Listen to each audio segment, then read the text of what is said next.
What does it mean to wield the shield? Hey guys, my name's Corey, and this is the Overlook, where we go over the books you may have overlooked. Falcon and the Winter Soldier's first episode premiered last Friday, and with it, we meet a complicated character. I thought it might be best to go over his 4-issue miniseries from the 90s. This story is as new to me as it is to all of you, so let me know what you guys think in the comments below. When the government forced Captain America to resign, there was only one man they deemed fit to replace him. His name was John Walker, and he brought his own brand of patriotism to the job. With Cap's return, the strength-augmented Super Patriot assumed a new guise, becoming the U.S. government's foremost costumed operative, U.S. Agent.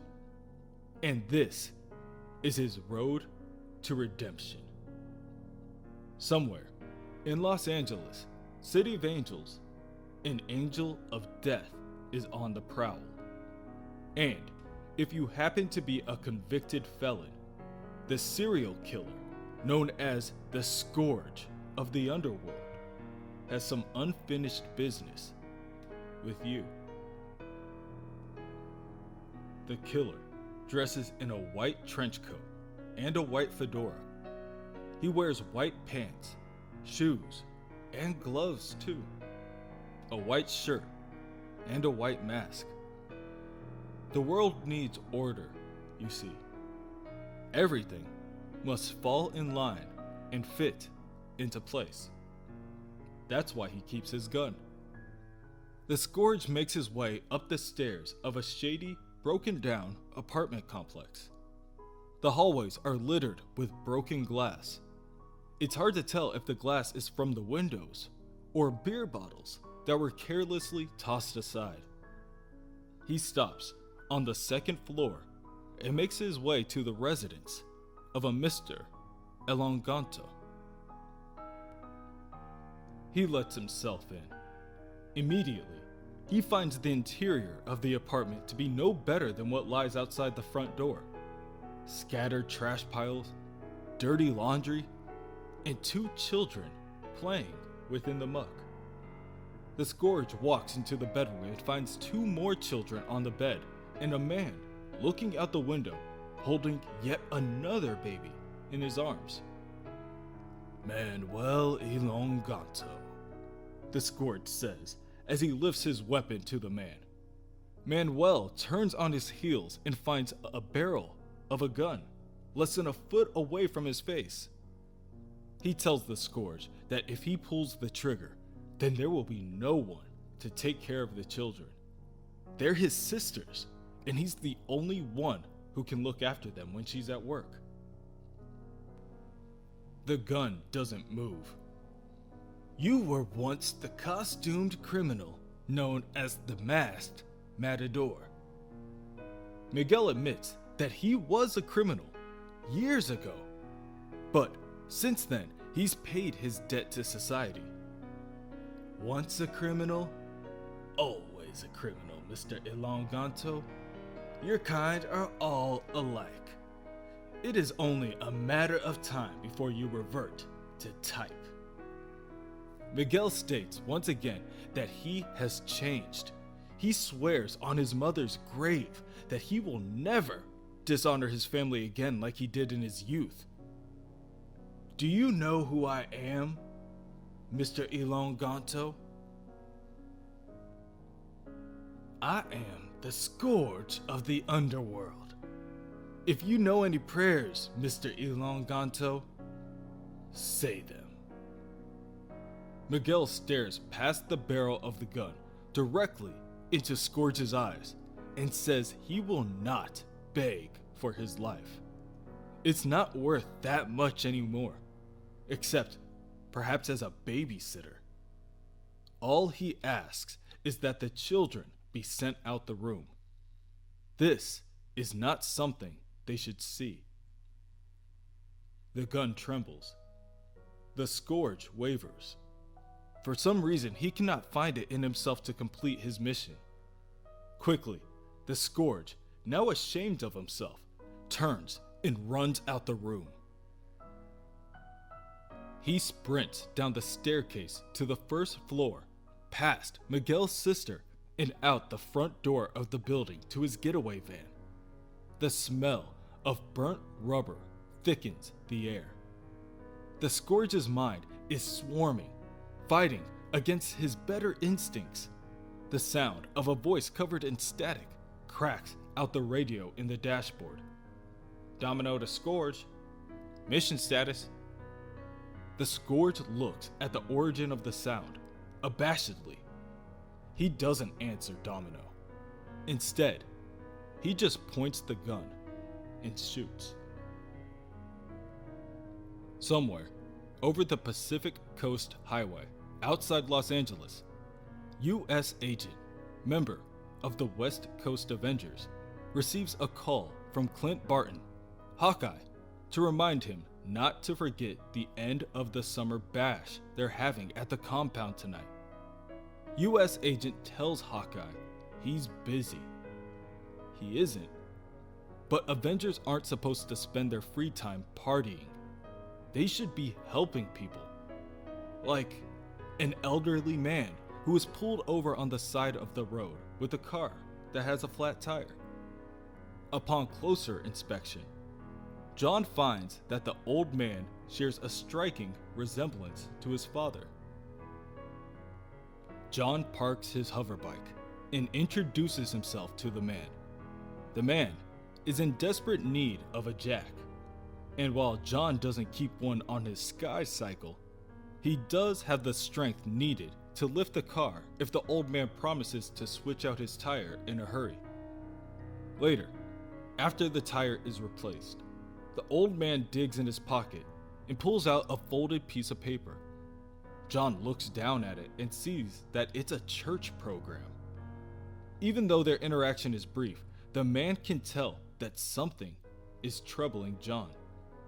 The old man then introduces himself as Ned Nordstrom, a minister from a church down the way, and offers an open invitation to John to stop by if he ever needs a friend to talk to.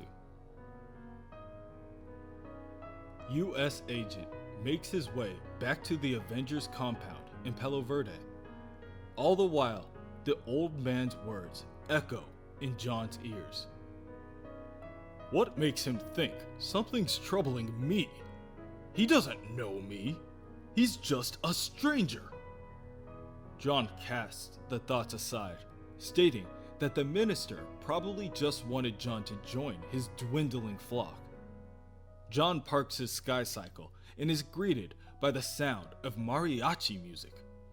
What's all that racket? He wonders. Inside the compound, the West Coast Avengers are having a fiesta. He tries to sneak by, but Simon Williams, Wonder Man, stops him and invites John to join the festivities. No thanks, Williams. Some of us have work to do. John makes his way to his bedroom. When he gets there, he puts his shield down and stares out the window.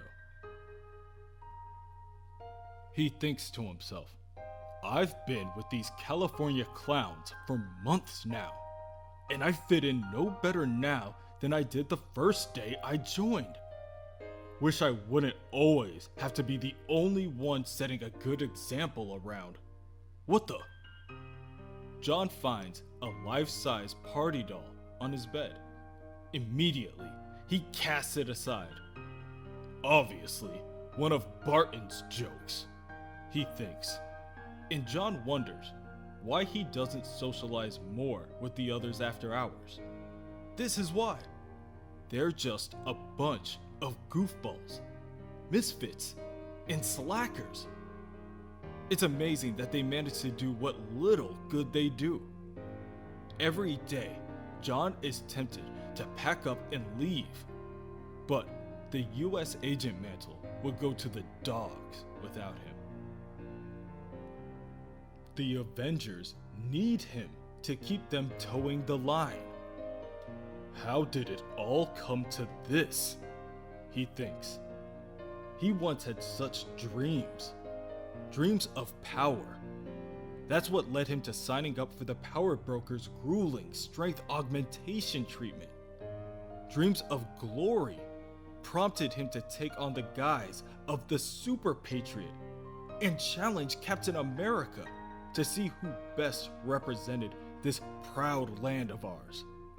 Dreams of honor caused him to accept the government agent Val Cooper's offer to replace Captain America as the country's costumed operative. But then, all his dreams started to go sour. As the new Captain America, he was forced to fight former buddies of his, calling themselves right and left winger. Thanks to those two, the militant watchdogs kidnapped his mother and father and shot them during his rescue attempt. John's dreams died when his folks did. When the government decided to fake John's death so he could go undercover, it didn't matter to him one way or another. He laid low, trained like crazy, and let them fashion a new civilian and public identity for him. The government had too much invested in him already to just let him slide, apparently. Finally, as Jack Daniels, the US agent, John was assigned to join the West Coast Avengers to keep an eye on them. So, here he is. It's not like the West Coast Avengers are corrupt, or dangerous, or anything. They just don't take their jobs seriously enough. John may have lost his dreams some time ago, but he will never let himself get soft. The work they do is what gives both structure and meaning to their lives. As long as John devotes himself to the structure, maybe he'll someday find the meaning in what he does again. John tries to get some rest, but he can't due to the salsa music blaring throughout the compound. So, he goes to see Sand Rose, head of telecommunications. At the moment, there aren't any calls, but John is so stir-crazy that he waits for over an hour for something to distract him. A call finally comes in, and it's a woman saying that she is at a bar on Melrose, and the killer, Scourge, is after her. John rips the phone away from Sand Rose and tells the woman, "This is US agent, ma'am. I'll help you. Listen to me. Stay in a public place. Don't go any place where you'll be alone, not even the bathroom. I'll come get you. You'll know it's me because I'll say, Sheboygan makes good sausages." US agent is familiar with the Scourge of the Underworld. But, assuming the call's legitimate, which Scourge is it? John has encountered 3 so far. One seemed to be a henchman of the Red Skulls. Another shot the government agent who faked John's assassination. And a third attacked the guy who gave John his superhuman strength, the power broker. Avengers Files lists at least one other Scourge than that, one encountered by the original Captain America. Eventually, John is going to have to get to the bottom of this copycat mess. The US agent makes it to the bar on Melrose Avenue and has to force his way through security. Vagrants, fast women, bad music. What a dive, John thinks to himself. Don't people have anything better to do than kill brain cells in a place like this? Now, where's the caller? Maybe I should have asked for a better description. What would a nice girl be doing in a place like this? probable answer, she's not a nice girl. A woman with black hair passes John. Speaking of which, Sheboygan makes good sausages. The woman with the black hair tells John she has no idea what he's talking about. Her name isn't Sheboygan, it's Shoshana. John then sees a woman with blonde hair in the corner of the bar. Thankfully, she recognizes the secret message. Her name is Lisa Winters. She tells John that the Scourge is after her, but he is making a mistake. She has a twin sister who operates by the name of Mysteria in Vegas, and the Scourge thinks Lisa is her. He tracked her down and shot out the tires of Lisa's car a few blocks away, so she ran to the bar. The Scourge is infamous. It is well known he won't attack if it jeopardizes the lives of innocents. The US agent has a feeling that there is something Lisa isn't telling him, but he can tell she is definitely scared out of her wits. His main priority is getting her out of the bar and into somewhere safe. John runs to a sky cycle to make sure the coast is clear before returning to the bar and running Lisa, now wearing his trench coat as a disguise, back outside. But as the sky cycle lifts into the air, a number of shots are fired from a sniper in the distance, hitting Lisa in the center of the back. John turns around and smirks as the party doll Hawkeye gave him as some kind of joke pops and deflates. A number of other shots are fired and John is able to pinpoint the origin of the attack. However, the bullets don't stop. A number of them are able to pierce the hood of the cycle, causing it to malfunction and crash into the ground. Luckily, US Agent's vibranium shield braces his fall and he is able to roll to his feet. Immediately, he scans the area and hears the sound of a car engine turning on. A lone blue van in an empty parking lot near an underpass turns on its headlights and attempts to race off. US Agent breaks off into a sprint. With his super soldier speed, he can easily catch up in a matter of moments. John jumps on the back of the van as it begins to pick up speed. The Scourge violently swerves in order to throw US Agent off, but John is strong enough to sink his fingertips into the metal of the roof. The Scourge shoots a number of bullets from his pistol upward in hopes of hitting John, but when that doesn't work either, the shooter decides to ditch the van altogether. He opens the passenger door and slips out the van unseen, leaving the moving vehicle careening out of control into the side of a nearby mountain. The van crashes and bursts into flames. US Patriot watches as the fire flicks into the air. He won't be able to check the wreckage for the shooter's body until it dies down, so he tries to examine the side of the mountain to see if the Scourge got away. But the plumes of smoke cloud the area. In the event the Scourge is alive, whoever he is, John decides he should get back to Lisa and whisk her to safety. John pulls out his Avengers ID to make a call to Sandrose for pickup. 10 minutes later, a Quinjet piloted by Wonder Man arrives. Naturally, Simon assumes that Lisa is John's date. He makes a cheap joke at John's expense. "Stow it, Williams. Take us back to the compound. Fast." He turns his attention to Lisa. "Okay, lady. You're safe now." "Am I?" Lisa asks. "If you didn't see his dead body, he'll be back for me. And even if you did kill him, there'll be others along to take his place. And they won't stop till..." "Now, hold on, lady. How do you know so darn... Unless John grabs Lisa by the shoulders. You're not mysterious sister.